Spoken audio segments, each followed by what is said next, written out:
As you said, it's probably much easier to supply equipment and material from India, but sometimes the price competitiveness is not there. And in those cases, it comes from China, and it doesn't have to come through the northern border. It can come via Kolkata. So, Mhm.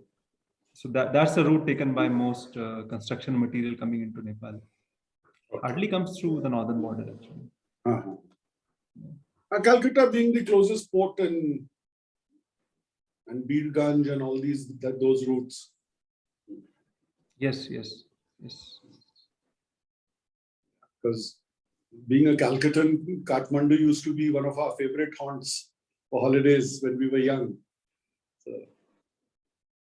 it's a good place. It's a good place to stay, and excellent climate, good people. Of course.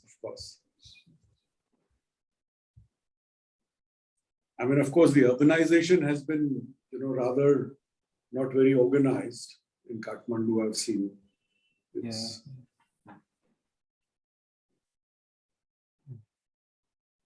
So what is the trade now between India and Nepal at the moment in volume terms? It's about $8 billion total annually. Yes. So we must be net exporters. I'm sure we are not importing anything from Nepal as such. I mean, many people don't know Nepal is the 9th largest destination for our exports from India. 9th largest. 9th largest for a country of that size. It's one of the biggest destinations for Indian exports. And any imports from Nepal into India? It's roughly 90 to 10. 90% of the trade is Indian export, and 10% is Nepal's export to India. Okay. So what sort of products we are importing from Nepal? Lots, almost everything actually. But I think the basket is dominated by petroleum products and machinery. Okay. Construction material also is there, but I think there it's a more mixed basket. As far as I can recall, China also has an important share, and so do other countries.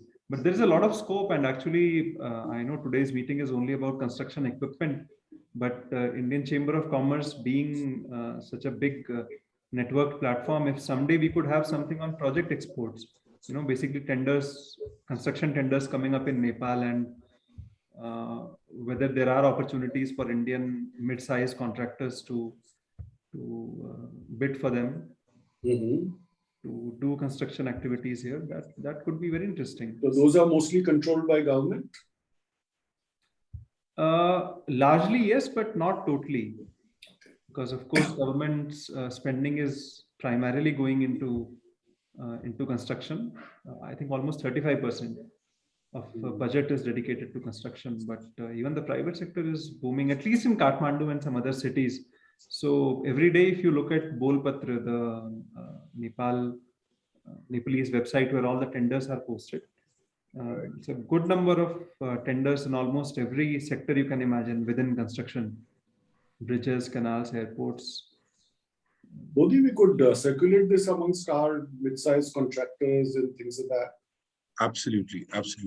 We could circulate this information to start and see whether they really have, because the smaller contractors are actually, one contractor did visit me. He just got a 400 crore contract in the morning from West Bengal government. Okay. And they were looking, because India, these contractors are getting a little weary, especially with the, payment terms government gives in India. Right. In fact, since we are discussing this, we've done a bit of a homework. So every day we actually bring out a list of important tenders, which are sizable enough to be bid by our contractors. And I can maybe just share it here, the link. So on the embassy website, if you go to this particular link, which please feel free to share it to your members, you'll find all the live tenders. I mean, not petty contracts, but mid-sized at least. Across sectors. 100 to 100 crores. We do this filtering every day, actually. So please feel free to share it with your members. Yeah, that's a good idea. just a quick update, Mr. Sureka and the others. I think I just received a call from the Indian mission in Philippines. So ambassador has got something which has come up very urgently. So I think the first secretary of our Indian mission is joining in the Philippines in place of Indian ambassador, Mr. Nishikant Singh.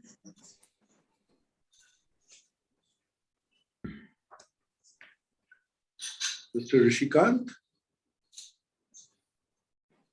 It is Nishikant Singh. Okay.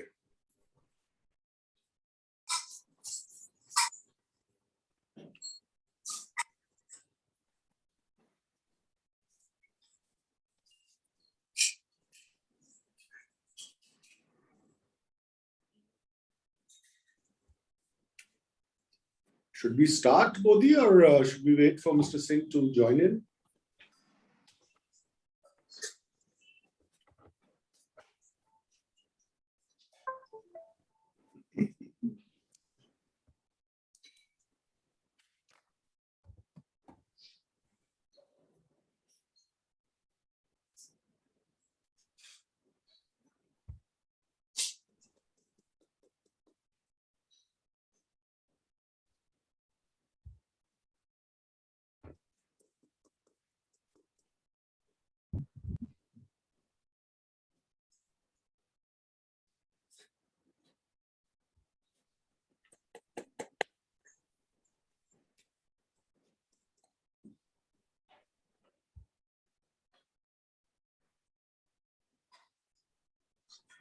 So how's the COVID situation in Nepal, Upadhyay sir? Slightly worse than most parts of India, I think, because vaccination Really? is still, I mean, the rate of vaccination is very low. Very low. So it's picking up. And we never know actually, because testing is very less. Many places are far out. But yeah, it's slightly resurging since last few days. Slightly only. Hopefully, there won't be a third wave. But we're all being cautious. So. I know this particular pandemic has taught us the new ways of life. Yes. It has taught us The lifestyle is changed. Yeah, but small businesses have been terribly hurt. It's crazy. More than the business, I think psychologically people, I have a 5-year-old grandson who has not gone to school for the last 18 months. I was trying to do his class in the morning today online. To get them to pay attention on that class is impossible. Yeah, that's a That's right. challenge. So I was just thinking in this morning that, 10 years or 15 years down the road, what will be the effect on these children?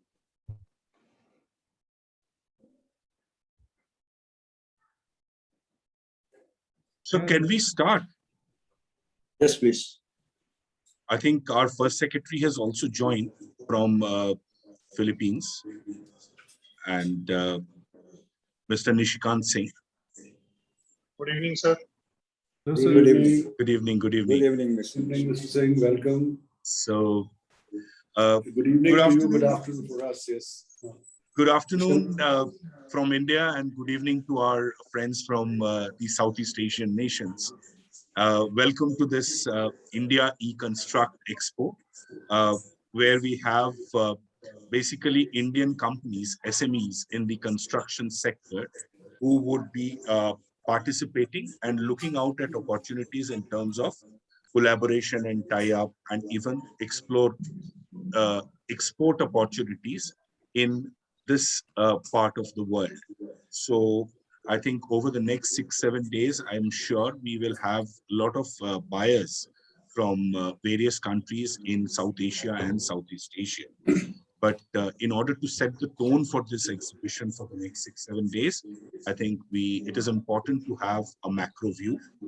And before we start with this inaugural session, may I request for a short video which will give the essence of holding this program. So let us start with this small video, and then we come back to the floor. Can we have the video, please?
Thank you. May I now request Senior Vice President, ICC, Mr. Pradeep Surekha, to deliver the welcome remarks. Over to you, Mr. Surekha. Thank you, Bodhi. First Secretary, Mr. Nishikant Singh, Embassy of India, Philippines. Mr. Abhishek Upadhyay, First Secretary, Embassy of India, Nepal. Mr. Harish Tapadia, CEO, SPJ, Vietnam. Mr. Indranil Sengupta, Chair, ASEAN India Business Council. Distinguished ladies and gentlemen, a very good afternoon and a good evening to all of you gathered here today on this virtual platform.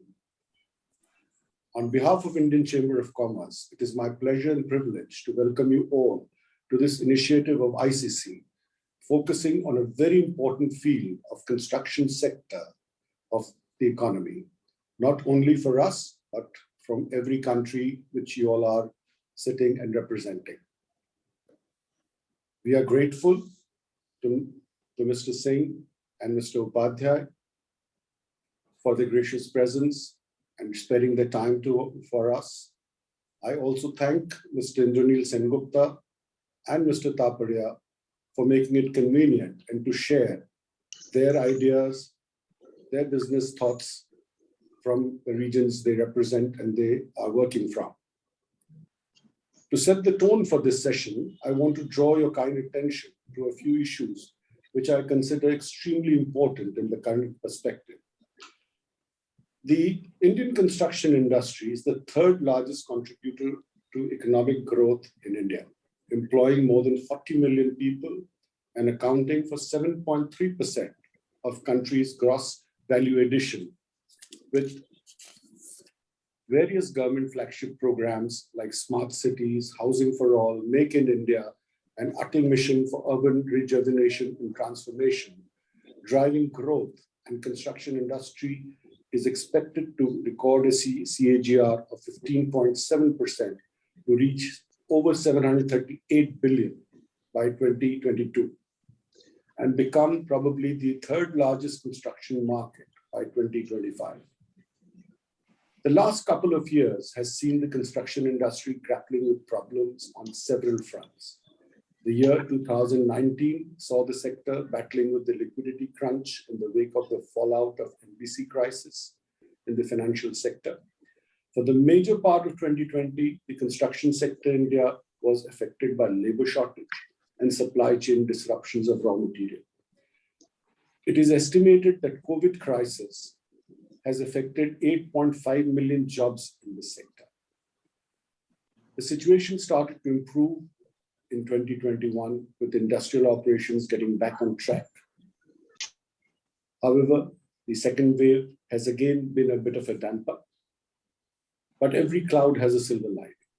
The work from home format, which seems to be stretching throughout this year, has seen people renovating the existing spaces to meet the needs of a home office. We can therefore expect a huge surge in demand for home renovation, maintenance, and interior design sector across the globe, and especially in the Southeast sector regions. This gives a huge opportunity for both export as well as import. In the post-COVID scenario, a major part of the construction industry is actively exploring digitization and new technologies. I think this is the new challenge. I personally, being in this real estate industry, I am seeing the need for better technology to speeden up the construction, better quality, better management, and better timely delivery. So this is again an area where I feel the Southeast Asia and India having similar climates, similar advantages, similar cultures, we could really explore in these areas of partnership, whether it is exporting from India or importing and getting ideas and partnering with people. I think this is an area which requires, the changing mindsets, new skill developments, and these are the areas where we feel that we can really work hard. we have people from Vietnam. We were just having a talk with Mr. Upadhyay a little bit earlier that I was not aware that Nepal is such a huge partner, a commerce partner to India. And there could be furthermore opportunities giving our geographical advantages and cultural advantages of doing more and more business with Nepal and Philippines and Vietnam. So I'm confident, that construction sector will definitely reinvent itself and fully meet the expectation of the economy and provide a big push to the Atmanirbhar Bharat of the vision of our beloved Prime Minister. Thank you, and thank you for joining again. And I hand it over back to both. Thank you, Mr. Surekha. May I now request Mr. Harish Taparia, CEO of SPG in Vietnam, for his kind address. Over to you, Mr. Taparia.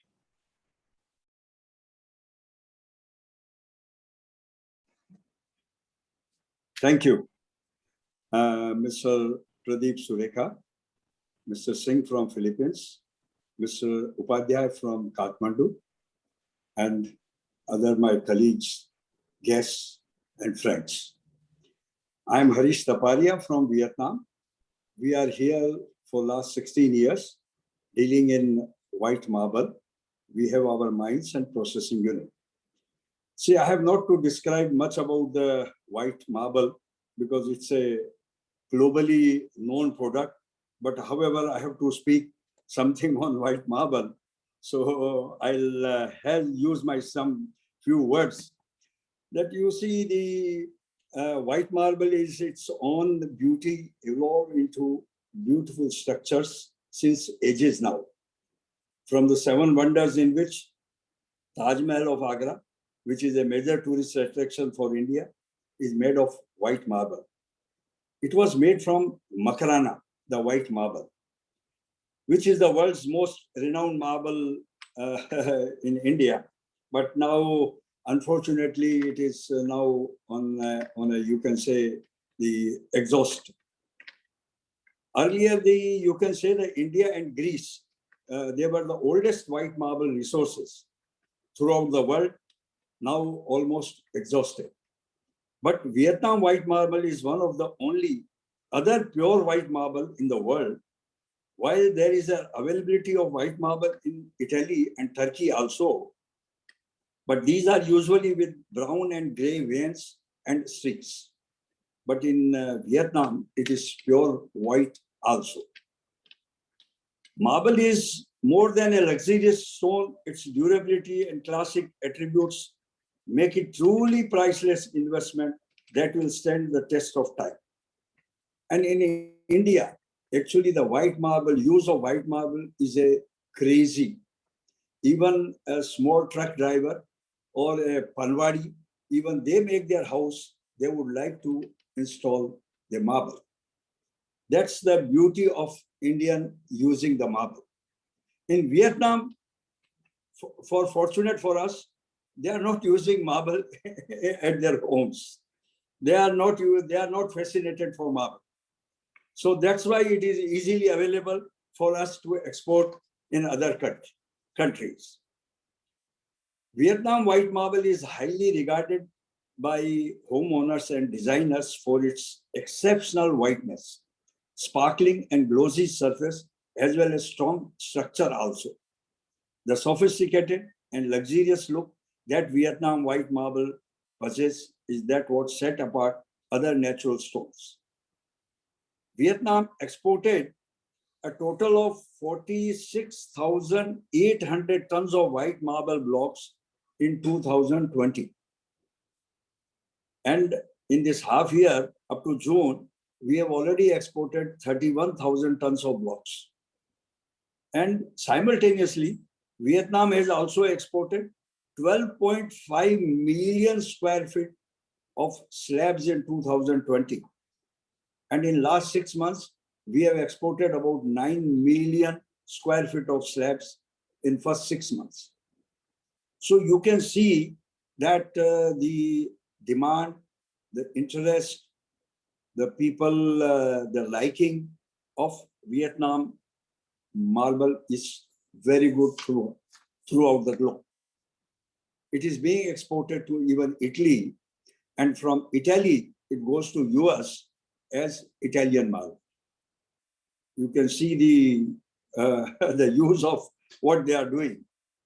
So globally, white marble is a stone choice of places of worship also, like the Lotus Temple of Delhi, India, then Sheikh Zayed Grand Mosque in Abu Dhabi, Al Haram Mosque in Makkah, and many more.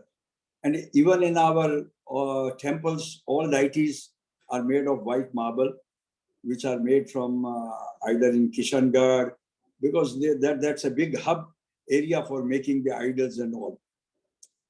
And we have our simultaneously one parallel project in Chennai, who is having our Vietnam marble there. We are sending there, and they are making the slabs and getting it. So for any industry, even in Calcutta, it's my experience that the marble application of marble is very, very good in Kolkata, in all the good houses, and wherever the big builders are there, they would prefer to have the Vietnam white marble. So I once again thank the ICC to invite us to say something on marble. It's a product, it's a commodity, you can say. Everyone knows it. But however, I have to say something on this. So I can only say, if anyone is interested, any builder, any architect, they are most welcome. They will get the best material and the best prices. Thank you very much. Thank you. Thank you so much, Mr. Kapadia. I think that was quite an insight in terms of the Vietnamese marbles. And I'm sure many people would be interested.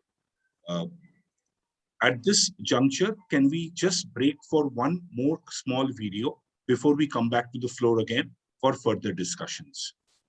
So can we have a small video presentation?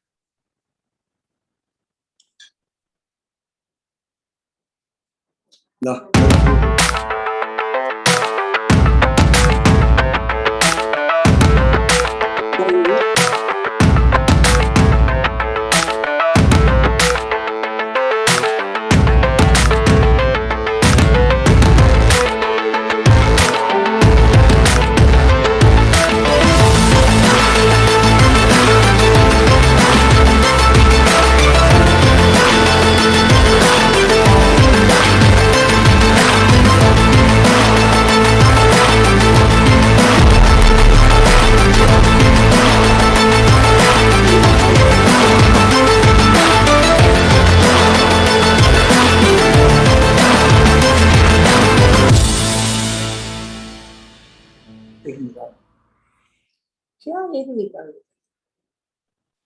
Thank you. I think it is very important at this juncture to acknowledge our partners for this particular program, which is anchored by the Panasonic, whose video we have just seen. And we also have with us Captiva, the diesel generator sets, which are powered by Parkins. They have come forward and supported this event in a big way, apart from the 25 plus Indian exhibitors who are taking part in this exhibition for the next 7 days. With this, may I now move on to Mr. Abhishek Upadhyay, our first secretary in the Embassy of India in Nepal, for his address. Thank you, Mr. Mukherjee. Thank you, Indian Chamber of Commerce. Very pleased to interact with you. It's the first time actually. And also very happy to see Nishikant sir. I don't know if he's there, but I had the great opportunity to work with him almost 7 years back when I was a probationer. And since then, it's the first time I'm seeing him virtually. So, and since the topic today is on construction, econstruct Expo, I was initially seeking this clarification from Mr. Mukherjee also, that whether it's about simply the export of construction material or even about taking projects in Nepal. And as we had a little discussion just before the event, that even that is a major opportunity coming up in Nepal. So just to give you a brief snapshot of what Nepal is, many of us have grown knowing about Nepal as a very small country next to India and almost similar and whatnot. So many of us don't realize that it's actually a different country, and it has its own strengths and weaknesses and opportunities for India, opportunities for itself. Nepal's GDP is roughly $30 billion, which is almost, how do you say, it's almost India's GDP, for example, is 100 times of that. And Nepal's per capita GDP, however, is double the per capita GDP of Bihar, for example, and it's actually higher than the per capita GDP of Uttar Pradesh. So for all this image of Nepal being a poor country, it's not really like that. The population here is also very small. It's just 3 crore people, which is actually quite small, but the area incidentally is big. It's almost as big as, let's say, Tamil Nadu, for example. So it's a big geography with fewer people, but it's mountainous. So therefore, always there has been this perennial question of connectivity, how to ensure that roads, transmission lines, and other transport infrastructure can reach the farthest corners of Nepal. Incidentally, until almost the first decade of 2000, there were very few roads in Nepal, except for a handful of roads, and not very good roads, built to connect Kathmandu. There were hardly any other roads. You had to first come down to Tarai, in some cases even into India, and then to again move up to some other place in the hills. But what has changed since 2008, 2009 significantly is that Nepal has undergone a construction boom. And construction boom further accelerated after the earthquake of 2015. The terrible earthquake, it destroyed large parts of the country, and especially in and around Kathmandu Valley, which is really the nerve center of the country. And that therefore, of course, depressing and disastrous as it was, it also restarted a drive of reconstruction in Nepal. And since then, almost at 12 or 13% annually was the growth in construction sector opportunities in Nepal. Eventually, it slowed down a bit, but even around COVID times, it was just below 10%. So almost 9% growth in the construction sector every year. If you compare it to the GDP growth of Nepal, it was much higher. It was more than double the GDP growth of Nepal. And construction as a whole is about 13% of, I think 12% of Nepal's GDP. And as I had mentioned earlier, it's about 35% of Nepal's government's budget. So a construction boom that I'm talking about, it's real. It's represented by the figures of the industry, which I just mentioned. It is also represented by what you see when you visit Nepal. You go to any part of Nepal today, you'll see a bunch of JCBs cutting hillsides, upgrading buildings and whatnot. So it's a country which is actually undergoing a construction boom. Much of it is public driven, but also very private sector driven in some cases, especially in the major cities. So this is the context in which I think today's meeting is very timely, because India has its own strengths in supply of construction material. And this strength in other sectors has already been visible in Nepal. Almost in every sector, we are the dominant players. But this is one sector where there is a lot of competition internationally, especially from China. But we still do enjoy the edge. But my worry is that this edge will not remain forever, because some of the reasons for having this edge are getting diluted. Maybe I'll interrupt for a second and again acknowledge Nishikant sir. Good to see you, sir, after such a long time. A long time. Good to see you. Sir, thank you. And so, like I was just mentioning, there is a sense of advantage we have while operating in Nepal. There are 4 or 5 elements to that advantage. One is familiarity. To order something from even Japan or China or Thailand, a Nepalese importer has to make many connections, has to connect to various third parties and so on, because the scale is smaller. But to get something from India, it's just a phone call away. Today you order to a supplier in Patna or in Lucknow, and next day the truck is at your doorstep. So it's the sense of familiarity which makes us the dominant players here. Second is access. Or rather, when I mentioned about the guy calling up on phone, I was talking about access. Familiarity is with the brand, because in Nepal, people watch Indian movies, Indian advertisements, and Indian series. They know the brands, and this is the reason which brings a sense of familiarity. Then there is proximity. Transportation costs are lower. And then the cost. Many of the Indian products are anyway cost competitive. So these four things have ensured a natural advantage, but these will not remain always. Nepal's new generation is more and more outward looking. It has educated in many different parts of the world, not just in India. So not only familiarity, but also access is going to reduce for our players. And therefore, there is a need to ensure that these connections remain. And most importantly, the price competitiveness remains, which will ensure that even in this sector, our products enjoy an advantage in Nepal. One last point I would make is about the major projects coming up in Nepal. That will give you a sense of the kind of construction material that is required. Nepal, for example, today has a list of 22 national priority projects. These are mega projects cutting across sectors: irrigation, transportation, civil aviation, and whatnot, which are considered as iconic, and government of Nepal is willing to spend money to execute them. And more than before, it is actually capable of doing that. These include, for example, river diversion projects to take water from a water surplus basin to a water deficit basin, major hydropower projects. Really, for the first time in its history, Nepal is actually utilizing the hydropower potential that we have always been talking about. There are highways. Like I said, until a few years ago, there were hardly any roads in Nepal. Today, there are plans to construct a series of east-west roads in Nepal at various heights, in Tarai, in mid hills, in higher hills, and so on, to improve connectivity. And then we have civil aviation. A number of major airports are coming up in Nepal. Most recently, we saw Pokhara Airport. Now it's the Bhairava Airport.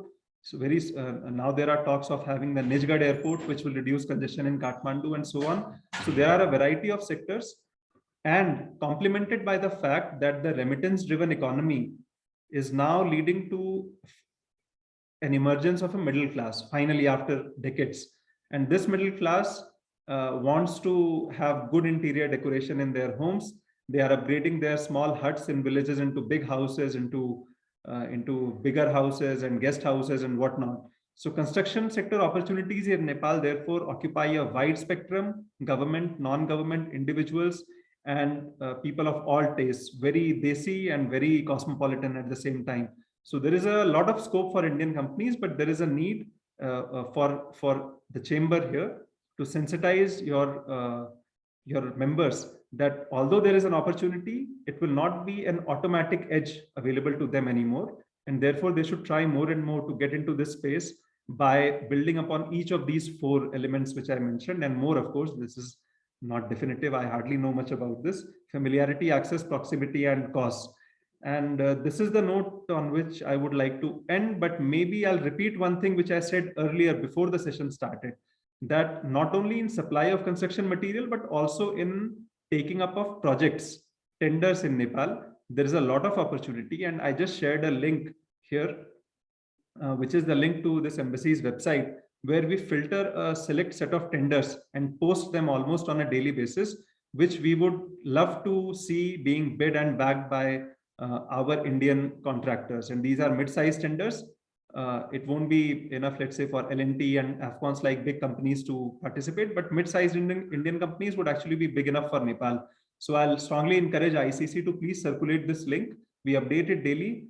Please apply for this opportunity as well, and let's keep the conversation going. Thank you. Thank you, Mr. Upadhyay. As our Senior Vice President has already mentioned, that we will share this information among all our members, and we will reach out to you in terms of who would be interested and how they could probably take it forward, looking at more closer linkages between Indian companies and with the Nepalese government.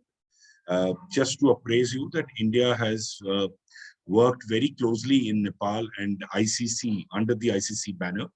We have had several rounds of exhibitions and delegations which has gone and discussed on various aspects.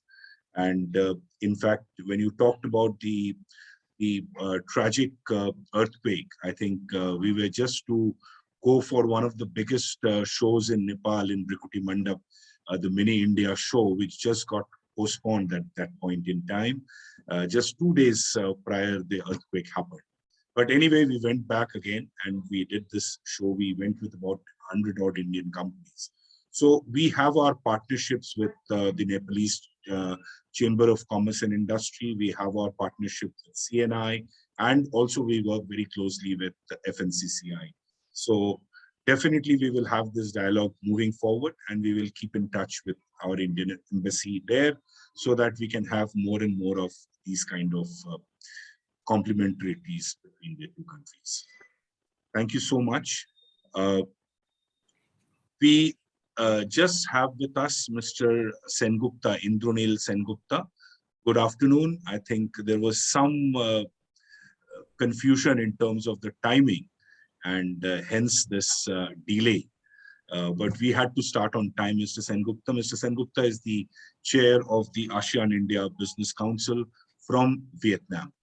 Welcome to this inaugural session, Mr. Sengupta.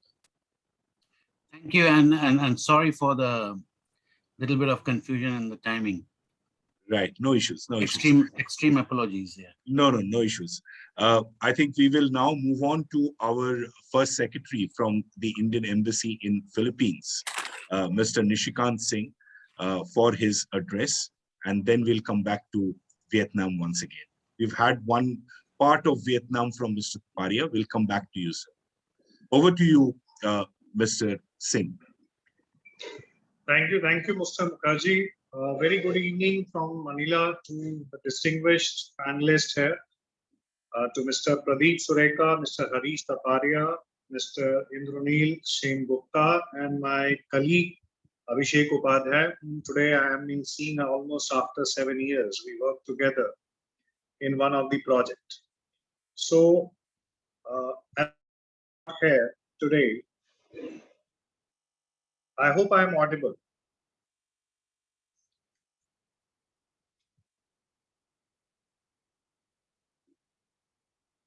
Yes, sir, you're audible, sir. Yeah. So, moving forward, now here in the Philippines, with the advent of the current government, which started its term in 2016, there has been a quantum change in their focus on the infrastructure development. The government came with a flagship program known as Build, Build, Build, where the government planned that every financial year they would be spending around 6 to 6.5% of their GDP on the infrastructure. And that's like, it's been termed as the golden age of infrastructure development in the Philippines, which is going on since 2016. I joined this mission last year in the June, in the middle of the pandemic. And even in the middle of the pandemic, what we have seen that this is one activity which has carried on, despite all the travel restriction, lockdowns and everything. So it's a huge potential. Looking at the huge potential, the ambassador engaged with the minister here of the concerned department. The department is Department of Transportation. So the concerned minister, he told that that we are very happy to see the good work which is being done by an Indian company in Philippines, that is GMR. So GMR, in collaboration with a local company, developed an airport in Cebu and has the operation maintenance of the airport for next 25 years. Similarly, they also get a contract for developing an international passenger terminal building in another airport that is in the Clark City, which they have completed and handed it over. So looking at the good work the GMR has done and the good impression about the Indian companies here, then the transport minister of Philippines and even the finance minister of Philippines, they said that why don't you invite more Indian companies to come and see the opportunities which are available in the infrastructure sector here. So looking from that perspective, as the embassy, we in coordination with the CII, we organize an event known as Bilateral Business Conference on Infrastructure Cooperation on 18 February this year. And in that particular conference, we got the 6 companies from the India to make presentation about themselves, where they can highlight their potential capabilities. And the Minister of the Philippines of the Department of Transport, he himself made a presentation about the prospects of the projects which are available in the Philippines. I have the PPT of that presentation still with me. So after this session, I'll share with you, Mr. Mukherjee. You can share with all your colleagues. So the companies that time who participated in the conference were Aircon, Railtel from the railway sector. Then we had Shapoorji Pallonji, we had GMR, L&T was there. So all these companies, they made a very good presentation there. As a follow-up of that particular conference, then we have another conference which we concluded just last week. That was on 5th of August. Mr. Mukherjee was also one of the speakers there. So he participated in that event where he highlighted about this particular event which they are organizing. So this was basically the background of how things are developing. There are opportunities in Philippines. So now, as I'll agree with what Abhishek has also said, that while as an Indian company, you have to look at the project more, rather than being only the supplier of, say, one material. That won't be possible. So you have to be the part of a larger supply chain which is working here. So now, as I go through the trade data here, I see that the Philippines is importing cement, bulk of cement. It's coming 90% from Vietnam. Philippines is importing iron steel. A good portion is coming from India also. The Philippines is importing ceramics worth more than $1 billion, almost more than $1.5 billion a year, and the bulk is coming from China. So now the point is that this is a market which I don't think so that the Indian companies they have looked at from the construction perspective. So last time when we had this conference on 5th August, many of the leading construction companies from Philippines, they were present there. And I think so, if the ICC member companies, they want to participate with them, we can share their email IDs, their contact details, and maybe once these travel restriction and the pandemic ease off, maybe some travel delegation, there can be a visit of some delegation from the ICC to the Philippines where you can actually come and meet with the concerned agencies and the companies. Because right now, through these business conferences which we have been doing, and we got a very good amount of media coverage here in the local press. So a perception has developed about the Indian capabilities. Now the point is that how these Indian companies can come and play a more proactive role in the infrastructure development. So there's a lot of work here. And I think so there is a lot of opportunity for Indian companies. But I think so as an industry, you need to come and take a very close look. And then you can decide. And as an embassy, we can always work as a facilitator. We can help you, we can guide you, we can provide you the necessary information. But what we say that the actual business transactions can be carried out by the companies. We as the mission, we can only facilitate. So far we have tried to bring in these conferences so that the companies in the Philippines knows about the companies in India, and the companies in India, they know about companies in the Philippines. And maybe these engagements can serve as a larger, what can you say, open a pathway for greater engagement in the Southeast Asia. So with these words, I would like to conclude my remarks. So many thanks to you, Mr. Mukherjee, for giving this opportunity to address this August. Thank you. Thank you, Mr. Singh. I think we will definitely try and work out more inclusive engagements with companies in Philippines. I think one of the very major international program that you have in Philippines, and we had gone with a very decent participation a few years back, is called Philconstruct that you have in Philippines, which is one of the largest shows in the construction industry in Philippines. So I think with our senior vice president and other office bearers, we can definitely plan a small delegation around that time when we can probably meet up with a lot of these construction companies, not only in Philippines, but also from various ASEAN nations. So we will definitely keep that in mind, and we will definitely plan accordingly. I like to add something here, Bodhi. I think both our first secretaries who have so much of ground knowledge of both these countries, I think it is the mid-size, apart from the large-size contractors, if you can take the mid-size contractors to the 2-3 neighboring countries, right. Get them there. I think there could be huge opportunities, especially in Nepal, even in Philippines and things like that. Apart from just supply chain, supply chain will then automatically grow. If the contractors start working, the supply chains will automatically grow. Definitely. Thank you. Definitely. So we'll plan this with you, and how we can take a small delegation to these countries once the situation improves and the pandemic is behind us.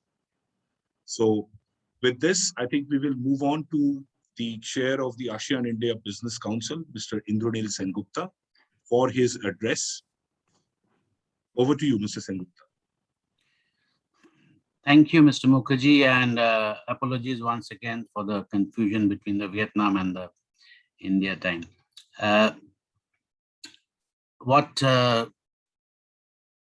First of all, I would like to thank you for this opportunity, especially Mr. Pradeep Surekha, Mr. Mukherjee, and all our esteemed excellencies from different embassies who are there in this panel.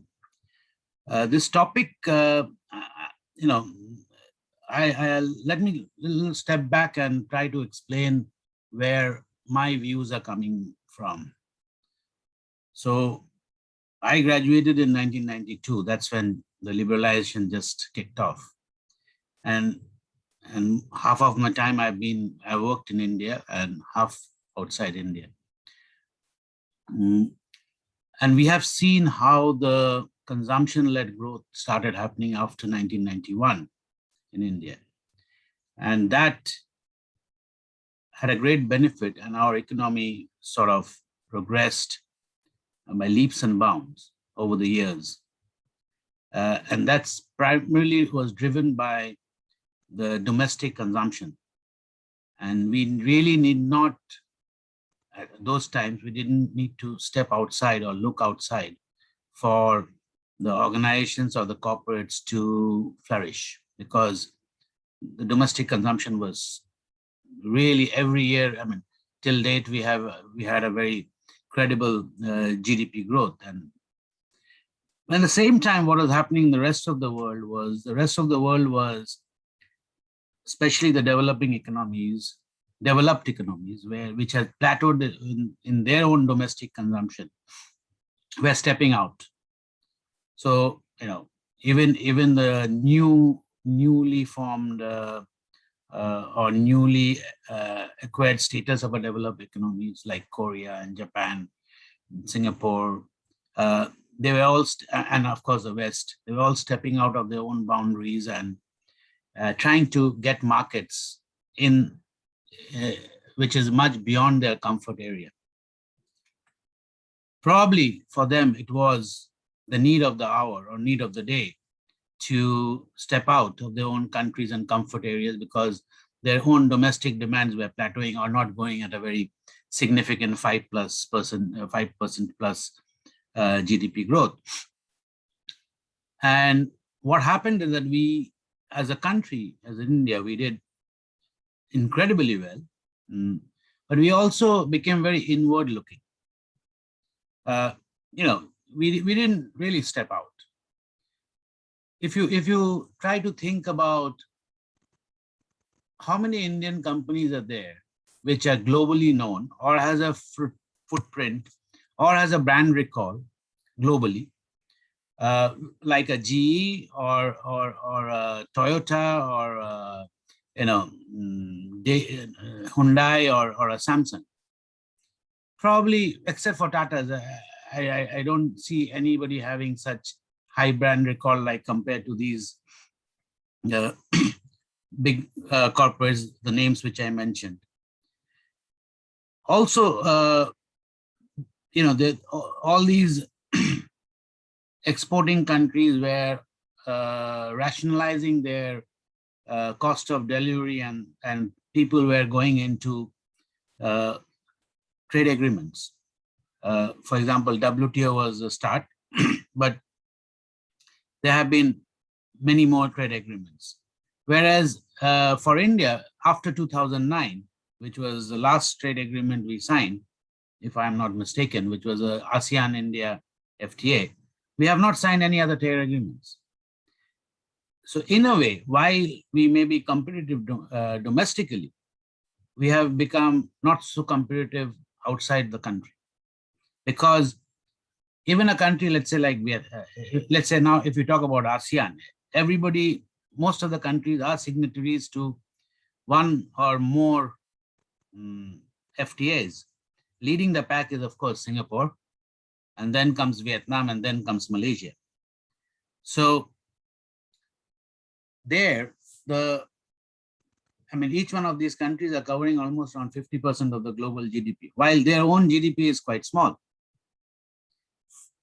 Now, that is where the theater is shifting. So the countries who have signed more number of FTAs are where people are trying to set up manufacturing units so that they get the advantage of the FTAs to have a lower cost of delivery. Having said that, so what should Indian corporates do, including this construction sector which we are talking about? First of all, just now I heard, in fact, Mr. Kumaran gave a very good example about Philippines. Philippines being part of ASEAN, and like he said, maximum number of cement comes from Vietnam, and that all because of. Is that the Indian cement are less competitive? No. Where they're getting lost out is the last mile in the taxation, import tax. So even right now, if we try to enter into a market, we really have to be competitive so that we can counter China and other countries, like whether it's Vietnam or Malaysia or Indonesia, because their cost of delivery, because of the last mile cost, which is the import duties, is becoming more competitive than our Indian suppliers. The other point also, which Mr. Kumar made, is a very valid point, which is about nobody is buying today one item. Either you give the full OEM package, or you are an EPC, or you're an investor. So just buying one, just let's say, just cement or just steel or just tiles is not the order of the day today. So because people want to they don't want to have multiple tenders or multiple purchasing packages running, because at the end of the day, project is more about timelines, and of course cost is important, but still timelines is more important, and successful completion through proper coordination. The more number of packages, either supply package or contractor package they have, the more the headache is much more. So we need to, I completely agree with what Mr. Kumar and said, as a first stage, we need to bundle our offerings. Cannot be a single item play. And the next step is that we should try to do a EPC. So not only we are supplying, but we should do also EPC. And the third phase should be, we should do an investment to take benefit of the lower cost of delivery. So investment, when I'm saying investment, means that we can put up construction material manufacturing units in some of these countries in ASEAN who are signatories to maximum number of FTAs. Hence, and not only we cater to the ASEAN demand, but we also cater to, let's say Vietnam has an FTA, forget the ASEAN FTA, but it's a RCEP, it has CPTPP, it has EU FTA, it has a Korean FTA, it has a UK FTA. So, and Canada and all these countries, Australia, Canada, they all come under the CPTPP. So that's the final stage. But till the time, and I completely understand the sensitivities of ours signing FTAs, because we have certain domestic audiences, and those sensitivities have to be taken care of. So what do the corporates do? I think this is the time that's come to step out, and more so, we have seen COVID. COVID is, I do not subscribe to the fact that COVID will change the supply chain structure significantly. No, it will not. But it's more from, we have seen what a COVID can do to the domestic demand, and we have seen that in India. One COVID can do in 1 year time how the domestic demand has gone down. And COVID will come back in different names. Let's be, there'll be COVID now, next year it'll be David, or 5 years later, it'll be some other name.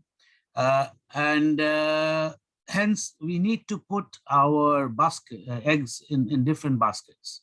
And hence, COVID is a wake-up call for our Indian corporates who are pretty good. I mean, our quality, we are competitive, we are quality conscious, but we have not really sort of impregnated the markets outside India in a significant way. There are people who have done it, but like I said, the only company group in India which can be compared with a global brand recall like a GE or a Toyota or a Hyundai or a Samsung is probably Tata's to some extent.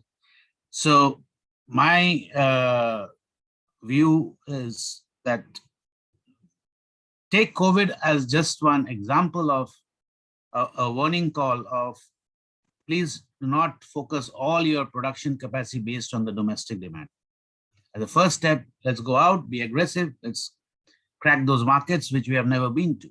And you'll be surprised to find that, some of the Indian products, some of the companies who have actually stepped into this part of the world have done incredibly well because our quality is really good, but it's just that nobody knows about it. I mean, why people would still take Chinese products? Because then you have the alternatives of the G7, which are expensive, but we come somewhere in between. And that's why, and this gap was there, and that's why, Vietnam has come into the whole picture because, like, again, they're producing cement at a very competitive rate, competing with China, and they're producing other textiles and hand phones and things like that. And they're taking full utilization of the fact that they are signatories to so many number of FTAs. This is a thought I want to leave with for everybody because, we have these webinars, but I think we need to step back and think where we are going wrong or what we can do much better to structurally change our thinking of how to do business outside India. With that, I would close my deliberation. Thank you so much. Thank you, Mr. Sengupta. I think we will take a few more minutes for all the dignitaries. I would just want to take you through a tour of the virtual expo before we close the inaugural session. So this will just be an idea as to how we conduct the virtual exhibitions we have been doing for the last 1.5 years. So I would request our partners to please take us to the platform and take a round of the virtual expo. Thank you, sir. Myself, Govinda Sadamate. I will be taking you through the virtual tour of the platform.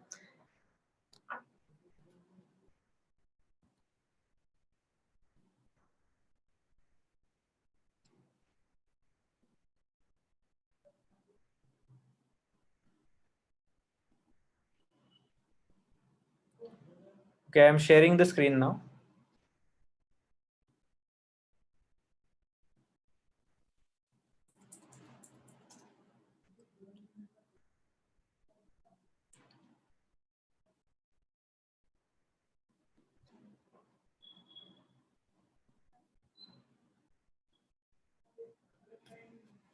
Okay, so welcome to India eConstruct Expo by ICC. So I hope everybody is able to see the screen that I'm showcasing right now. So this is the landing page of the exhibition. The exhibition is already live. You can log on to the website abli-expo.com/ICC events, and you can go through the exhibition. There is a visitor registration, which is just a 2-step process for the exhibition, and it then shows various product categories that we have in the expo, like tiles and ceramic is one of the category, and we have our major partners like Duro, Panasonic, and Captiva. So this is the landing page which will take you through the gist of the entire exhibition, and in order to get in, participant has to log in. So just I am logging in like a visitor just to visit the platform, and on this platform all the visitors are verified pre-registered buyers, so that every exhibitor in the platform gets a good experience and good business from the participation. So here is I am just getting in.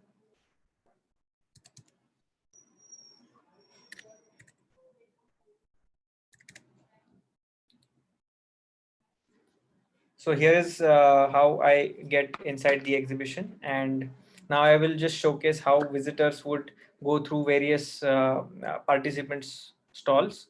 Now these are the this is the list of all the participants starting with Captiva Energy, and there are many participants like you can see on this platform. So I will Govinda, just you need to focus on one particular stall and explain the dignitaries on the key features and benefits. Correct, sir. Correct, sir. So I'll just get you to one stall, how visitors would see the stall. So welcome to Captiva Energy. The stall is loading. Okay, so we have created a simple visual for every participant, which includes the name of the owner on the top, and there is a representation of the stall in between. Just pardon me for the loading time it's taking because I am on the Zoom call. Generally, when a participant visits the expo, he will get a clear and a quick loading time for loading the documents for the expo.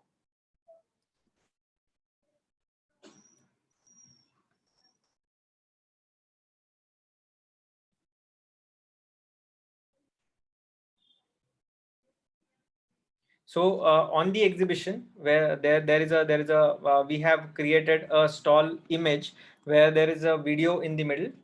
Just let it load. Just give me a second.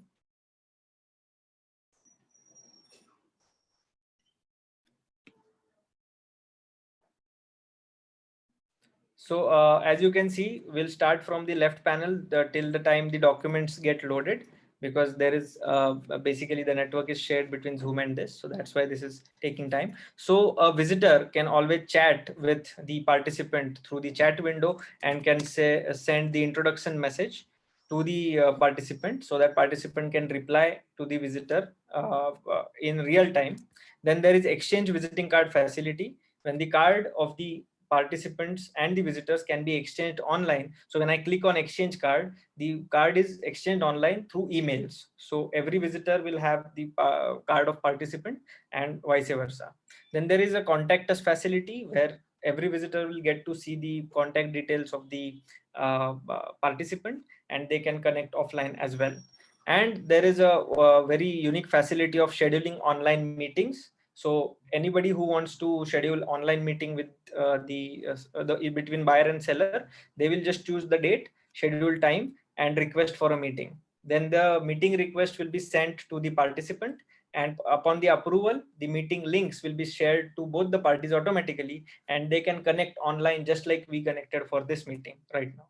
And on the right side, there is a tags list of product list, aviation, healthcare, railways, and there is a product showcase. So on the product showcase, we have details of products of a particular participant, photos, and various products. N number of products can be displayed here in the display. The products can be showcased, and there is a view products button. When I click that, I redirect to the product catalog of the particular company on their website. So I can now see detailed product of the participants. And there is also a document gallery where yes, so now the products catalogs were not loading in the first stall, but on the second stall they have loaded properly. So this is how the stall looks like. So in the middle there is a video. So when we play the video, it plays it in a pop-up. So I can go through the 2-minute video to understand more about the company. So once I understand about the company, I can go through the catalogs. So catalog of the company can be seen. It can be downloaded for later reference by clicking download. Then there is a company profile also on the left side. So I can see the company profile and I can download it for my later reference. And there is a logo and everything. Now to go to the next stall, we can just keep going to the next stall and explore various companies with and we can also scroll through the companies on the top and go to a particular stall we want to see, and that stall will load up again. So now again I can for every stall, I can go through all the documents and keep whatever documents I want in my system downloaded. So like this, we are going to facilitate the visitors to interact one-to-one with all the participants that we have. There is also on the top left corner, there is also the link to the LinkedIn profile of the owner of this stall or the participant, the representative of the participant. I can go directly on the LinkedIn account of the concerned representative, and I can connect offline as well. So this is how we have created the effective display of the entire platform. And we welcome you to see the exhibition, to visit the exhibition, to connect with all the exhibitors in the exhibition and have a good experience of B2B connections. Thank you.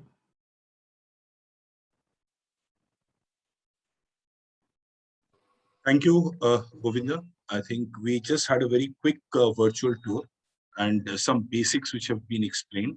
And I have already shared the link of the Expo with our embassies in Nepal as well as in Philippines. And I have also shared the details with Mr. Sengupta and Mr. Taparia in Vietnam.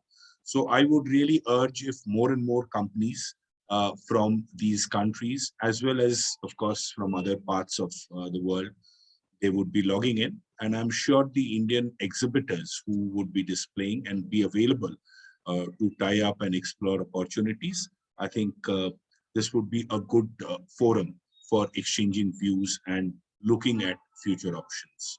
So I think with this, we come to the end of the inaugural session.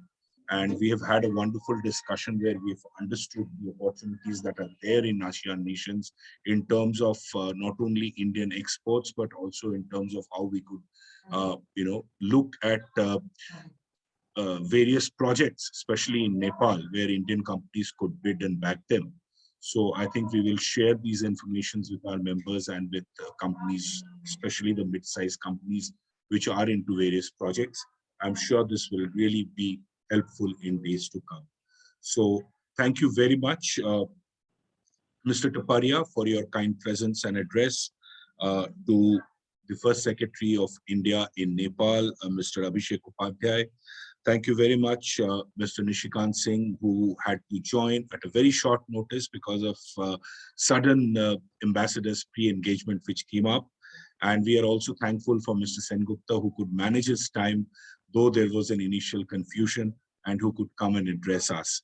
And thank you, Mr. Surekha, our Senior Vice President of ICC, for your time and for your participation in this. And I would like to thank all the exhibitors who have taken up stalls and look forward to active engagement in the next 6-7 days.